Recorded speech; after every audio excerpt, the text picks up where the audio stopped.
Sige. Magandang hapon at kasama natin po yung very energetic at sikat din sa atin social media, si Honorable Yasir King o Kuya King Mangudadato, anak po ng kasalukuyan congressman ng Maguindanao del Sur.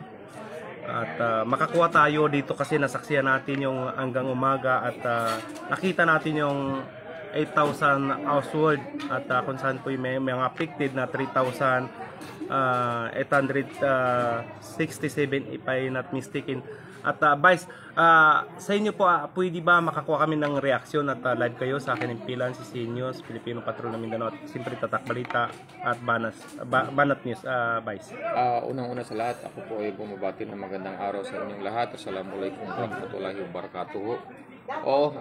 Nakita nyo naman sa aming mga post, no, ng aking kasamang butihing mayor, no, Mayor Ibrahim Joao Mangudadato, ang aking uncle, at kasamahan din namin yung aming mga konsehalis pati mga barangay captains, is na mahagi kami ng tulong doon sa ating mga kababayan na nasalanta nung baha dito sa bayan ng Buluan, no.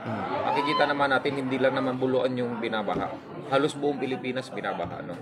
Pero dito is pinapakita natin sa taong bayan na hindi lang sa panahon, no, ng eleksyon o ano ba, pwede kahit sa panahon ng sakuna is naaabot namin sila. At ito ho, nagpasa na rin tayo ng ng state of calamity na resolution na inaprubahan sa konseho, no. At ito po ay naaprubahan upang makaredy kami sa darating na mga sakuna, dahil nakita ko namin, no, sa forecast ng Pag-asa na may darating pa mga bagyo. Itong bare months na to hanggang December, uulan lang.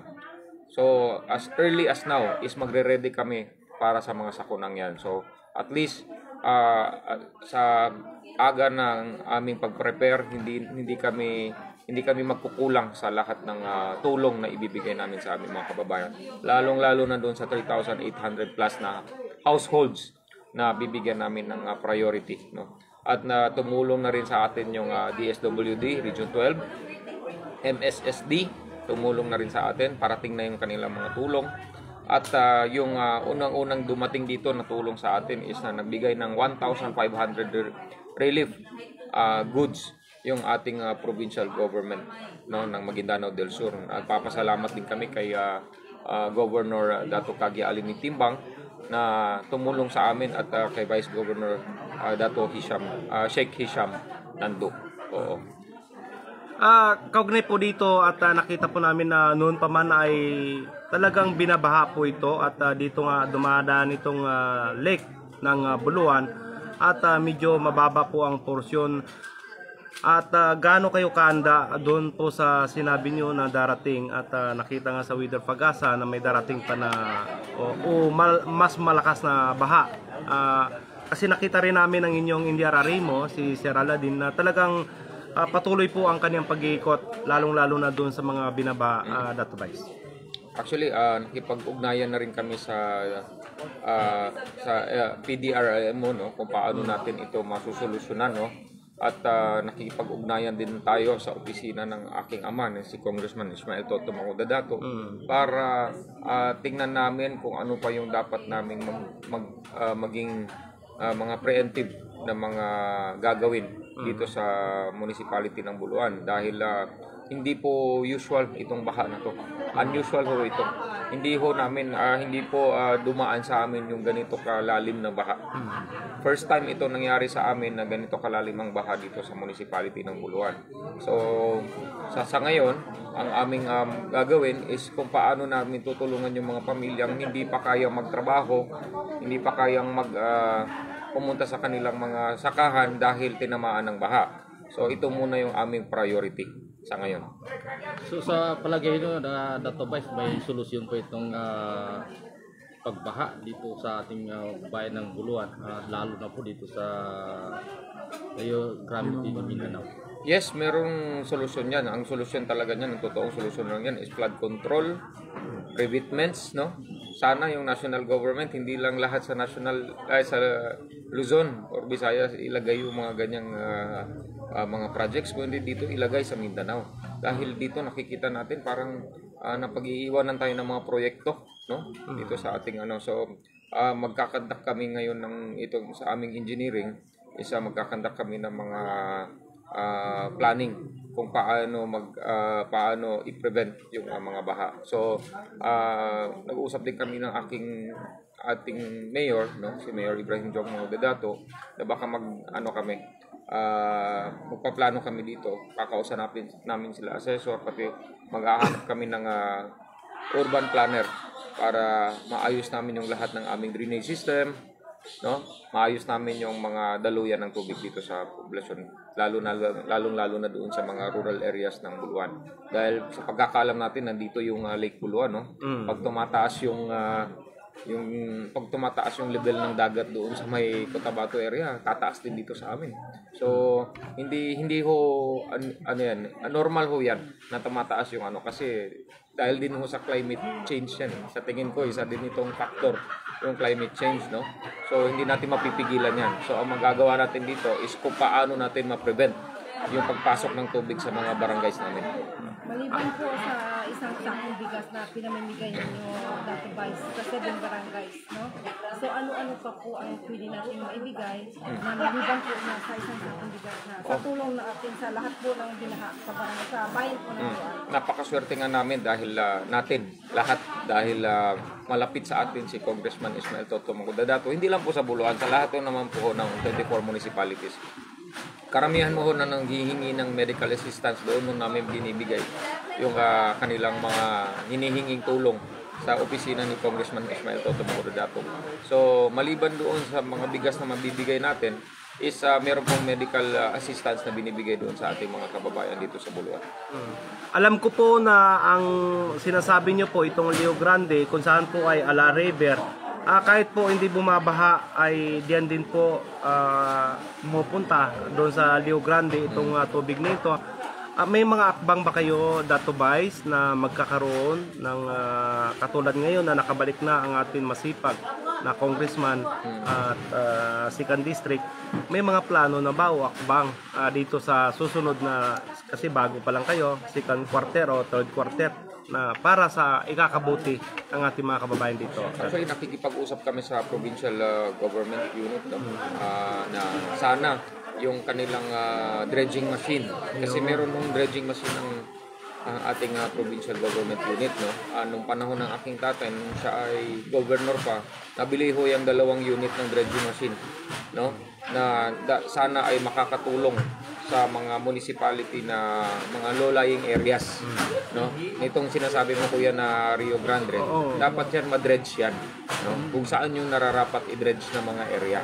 So doon sa i-dredge na mga area, dapat din magkaroon din ng proyekto yung probinsya or ng congressman na lagyan ng mga revetments pati flood controls yung mga area na yan. Oo.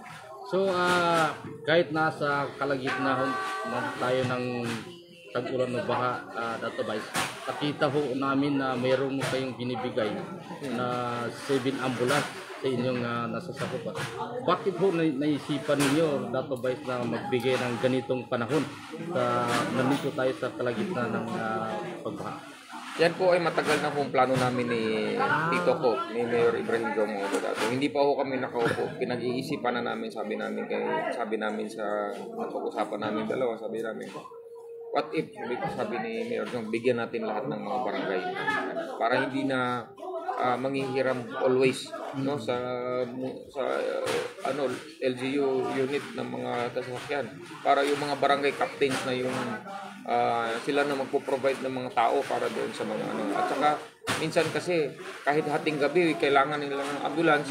Minsan pag dito sila nagre-request sa opisina natin, hindi na sila nasasagot kasi hating gabi na minsan. So mas maganda yung barangay na mismo yung ibibigay na namin sa barangay yung kanilang mga sasakyan para sila na ang magbigay ng serbisyo doon sa mga kababayan nila. So bago natin ibigay yung mga ambulance units, no? Dapat magkaroon muna kami ng resolution ng pero ginagawa na nila, yung iba nakagawa na resolution ng yung barangay para sa ibigay na ng LGU yung mga units nila. At bago namin ibigay, dapat magkaroon ng training yung kanilang mga personnel, no, sa first aid, no, basic life support, at kung kaya ng barangay naman mag-hire ng nurse, no, Yun. no, ng nurse. Kasi sayang naman kung may ambulance ka nga, wala ka namang trained na mga tao, baka mamaya hindi niya alam kung anong gagawin, kahit paglagay lang ng oxygen, mahirap. So pati yun ang inire-require namin sa mga barangay captains namin is bago namin ibigay yung unit, magkaroon sila ng driver na sarili, na soldado ng barangay, no? At magkaroon sila ng mga nurses at mga first aid personnel, no? Lalo-lalo na yung mga basic life support na mga trained. So at least alam nila yung ginagawa nila. Okay. Lastly, Dato Vice, at natutuwa po kami dahil itong apon na ito, ngayon lang kayo kumain, mag-apon kayo kasama doon sa field at nasaksiyan namin kasi nandun kami at pinag-unlakan nyo po kami upang makakuha ng mensahe sa inyo. Lastly siguro, yung sigla ng Buluan, lalong-lalo na yung mga light. Ngayon, ikaw ay nakasalukuyan na Vice Mayor, may balik ba yung mga ilaw diyan sa mga gilid-gilid na parami ang tao, lalong-lalo na sa inyong panahon ngayon, Dato Vice? Definitely, ibabalik namin yan, no? Yun din yung utos ni Mayor Benjong Maudadato. Pero napag-usapan mo namin yung parang meron kasing plano na gagawin 6 lanes, no? Plano pa lang. Okay. Yung from Buluan up to Paglas. So lahat ng yan gagawin. So kung maglalagay kasi tayo as early as now ng mga ilaw, baka mamaya tatanggalin din. So napag-usapan na yan. Pero sa level nila, congressman yan, saka ni Gob. So karamihan sa ating mga municipality ata para gagawin nilang 6 lanes yung mga ating mga lugar. Inshallah. Maraming salamat Vice at parking walls na. Baka may tanong yung Banat News. Sige, parking walls na lang Dato Vice sa ating mga kababayan na patuloy lang sila lumapit at patuloy kayong nakabukas at lagi kayong nagbibigay sa kanila ng panahon. Maraming salamat, no, sa lahat ng mga constituents namin na sumusuporta sa amin at pinapakita talaga namin sa aming mga constituents na hindi kami umuupo lang bilang politiko dito sa aming lugar, no. Hindi kami nagbubutas ng bangko, no. Pag sa panahon ng sakuna, kahit ito sa totoo lang hindi rin kasi talaga to yung major talaga. Kasi karamihan sa Maguindanao del Sur, no? Kahit nung Maguindanao po. Masama mang sabihin, pero sana yung tao dito ng baha. Kasi tinatamaan talaga tayo ng baha, no? Pero ngayon, napagtanto namin ng aking mayor, ng aming pamilya na kailangan talaga ng tulong. Totoong tulong galing sa mga leader na mumuno. So ipapakita namin sa ibang aming mga kababayan na kami ay tutulong sa inyo at hindi kami mapapagod tumulong at yung para sa aming mga kababayan. May pera yung munisipyo eh. Lahat ng munisipyo sa buong probinsya may mga sila, may mga budget, no, may mga calamity fund na tinatawag, sinasabi, no? So lahat ng yan meron yan. May calamity fund, meron yan silang GAD, meron yan silang kung ano-anong fund na meron, may 20%, no? So lahat ng yan pwedeng gamitin, no? Kung totoo talagang may puso ka sa iyong mga mamamayan, ibigay natin yung para sa kanila, inshallah. So maraming salamat po, Dato Vice. Maraming salamat sa inyo. Maraming salamat po sa nanonood ngayon at nakikita nyo po sa likod. Ito po, no, dalawang sasakyan po ito kanina hanggang umaga at inaakot pa rin at nagsimula po sila ng umaga at bago lang sila nakauwi kaya bago lang din kami naka-interview at i-upload ko mamaya yung nakuha natin sa video. Yan. At dito po ito mismo sa municipality ng Buluan, lalawigan ng Maguindanao Sur.